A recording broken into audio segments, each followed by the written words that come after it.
Hoy invitado a precisamente Daniel Merchán, profesor universitario.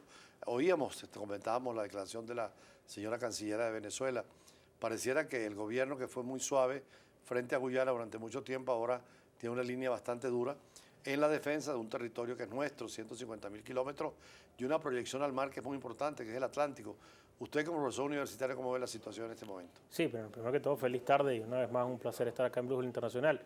El tema del Esequibo y en relación a lo que significa la situación con Guyana, la Cancillería durante mucho tiempo manejó esto con suma laxitud, empezó a darle largas a la situación con Guyana, incluso generaron relaciones a través de Petrocaribe, también por medio de alguna relación con el CARICOM, incluso en el seno de Naciones Unidas se dio una reunión en ese momento. El presidente Maduro era canciller de la República y aparentemente había una especie de acuerdo sobre el tema de la zona de reclamación, pero hay que ser muy enfático en algo: el Esequibo es venezolano, hay un reclamo legítimo sobre ella y en este caso muy particular extraña que la Cancillería tarde tanto tiempo justo ahora en recordar que este es un reclamo que se ha debido generar sobre todo con mayor énfasis ante la comunidad internacional, ante un territorio que además pone en peligro nuestra salida hacia el Atlántico a través de la región del Delta, y que en el caso de Guyana hay un conflicto interno, para quien conoce un poco este territorio, de origen étnico, una población en su mayoría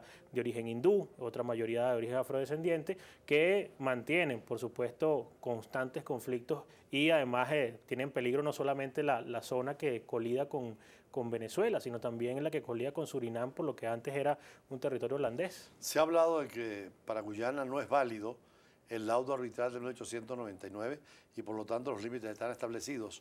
Para Venezuela es írrito y por lo tanto se niega a aceptar ese laudo. Entonces, afortunadamente en 1966, luego que Inglaterra discutió con Venezuela y dio la libertad a la independencia guyana, se abrió el debate. O sea, estamos en proceso de una zona en reclamación. Esto de las compañías norteamericanas en la zona, ¿cómo lo ves?, de aguas en reclamación. Yo creo que allí hay que ejercer un reclamo inmediato. En su momento el presidente Chávez declaró que no se oponía a la explotación de la zona, lo que en su momento quizás fue una carta abierta que se pudieran dar permisos a empresas para desarrollar vialidad, para desarrollar plantas generadoras de electricidad, pero jamás obviamente para lo que significa la extracción de minerales y de toda la riqueza que se encuentra en el Esequibo. Yo creo que allí hay una condición en la cual Venezuela además tenía con qué negociar en el marco, digamos, de la escena internacional. Para ExxonMobil, por ejemplo, era dificultoso iniciar una travesía de este tipo cuando tenía una relación magnífica con PDVSA y además un crecimiento económico importante dentro de los negocios que había en Venezuela. Hoy ese escenario no está. Un barril de petróleo que está muy lejos de los $100 a los que nos tenían acostumbrados los últimos 14, 15 años, y además unos conflictos en los comités de arbitraje entre Venezuela y esta empresa que, bueno, por supuesto ha encontrado en el estado de Guyana la posibilidad de buscar nuevos yacimientos de petróleo. Yo creo que allí hay que ser, repito, muy enfático en el reclamo sobre nuestro territorio. El Esequibo es venezolano y además en lo que significa la delimitación limítrofe, no solamente del territorio como tal del Esequibo, sino también de la salida al mar. Usted es profesor universitario, hay varias alternativas de acuerdo a la Carta de Naciones Unidas, el artículo 33, solución pacífica de controversias. Se podría llegar, si falla la situación actual del buen oficiante, a un arbitraje, aunque tenemos el mal recuerdo del arbitraje donde no hubo abogados venezolanos, sino Correcto. 2 norteamericanos, 2 británicos y 1 ruso, o llegar a la Corte Internacional de Justicia. Bueno, tenemos los precedentes ahora de la situación que viven Bolivia y Chile, igualmente Perú, por la delimitación de algunos espacios que están en contienda, y en el caso de Venezuela perfectamente podría aplicarse un proceso de arbitraje, pero un proceso de arbitraje obviamente mucho más imparcial del que vivimos en esa ocasión anterior, y que le permita, por supuesto, a las partes exponer lo que es un principio constitucional. Además, el uti possidetis juris, lo que fue mío, es importante eso porque será. como Venezuela tenía la Guyana en su territorio por el uti possidetis juris, que es también lo que hace Argentina con las Malvinas, tiene que seguir siendo venezolano. Por supuesto.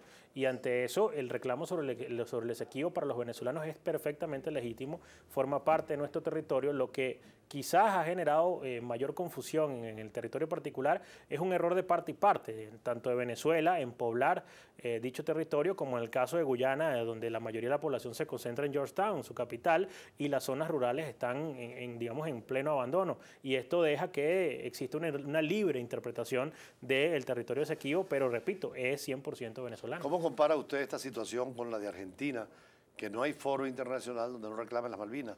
Con la diferencia de que las Malvinas es una situación distinta, son 12.000 kilómetros, aquí son 140.000 kilómetros. Sí, hay una similitud en los casos. Cuando uno va a Buenos Aires se da cuenta del reclamo que tienen los argentinos constante y permanente sobre lo que los británicos denominan Falklands, que los llevó incluso a un conflicto bélico con el Reino Unido, que ha generado, por ejemplo, que se hagan referéndum en la isla, pero la mayoría de esos dos ciudadanos tienen nacionalidad británica y quieren permanecer en esa misma condición, pero con una condición territorial mucho más cercana a la Argentina. Allí, por supuesto, debe existir un comité que pueda valorar los argumentos de los dos sujetos de derecho internacional público que están en conflicto, de los dos estados, y por supuesto dirimir a quién le pertenece la soberanía de las islas, como en el caso nuestro, Guyana. Aparentemente se ha complicado más la situación porque hay petróleo en Argentina, pero hay mucho petróleo acá, se habla de unos 90 metros de profundidad, y dice la Exxon que es una zona inexplorada, que hay muchísima riqueza petrolera.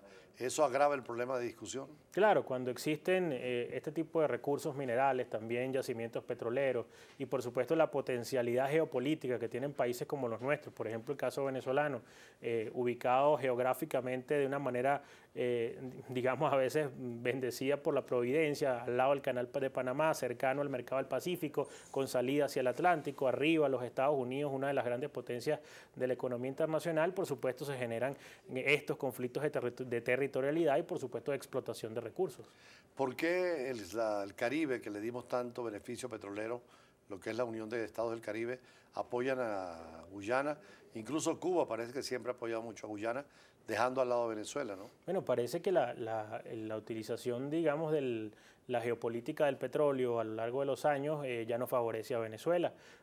A lo largo de estos años vimos al CARICOM en su totalidad, a la Comunidad del Caribe, apoyar a Venezuela en los distintos foros internacionales, pero frente a la debilidad económica que hoy sufre el país, no es de extrañar que bueno, el reacomodo, la cercanía étnica, cultural y dentro de lo que significa la dinámica política que existe en las distintas naciones, hoy ese reacomodo lleve a que estén apoyando a Guyana, como de hecho lo están haciendo. Finalmente, usted dice que este tema va a ser uno de los cursos que ustedes dan en Maracay sobre política internacional, relaciones internacionales y geopolítica, ¿no? Sí, de hecho estamos en todo un proceso de formación en materia de análisis internacional, relaciones internacionales, en los modelos de Naciones Unidas, e invitamos a la gente a que se una a ese proceso de formación, a que nos escriba. En Caracas pronto vamos a iniciar en el Hotel Paseo Las Mercedes la próxima semana, y bueno, puede escribirnos a través de las redes sociales, @DanielPisoMerchan en mi caso, o también llamar al teléfono 0414-486-3762.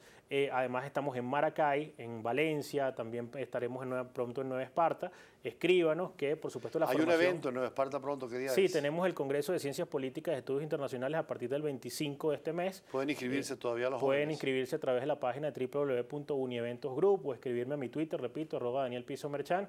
En el encuentro de la dinámica de las relaciones internacionales vamos a tener especialistas como Miguel Velarde, como su persona, embajador, la profesora Giovanna de Michele, el profesor Juan Carlos Luna, ciertamente, además invitados internacionales como José Guillermo Godoy de Argentina, un encuentro y una dinámica en el manejo de las relaciones internacionales que fortalece a lo que hoy es el ciudadano global, al ciudadano del mundo, y por supuesto invitamos a que se unan a todos estos esfuerzos académicos. Gracias, profesor Daniel Merchan, profesor de la Universidad Bicentenaria de Aragua.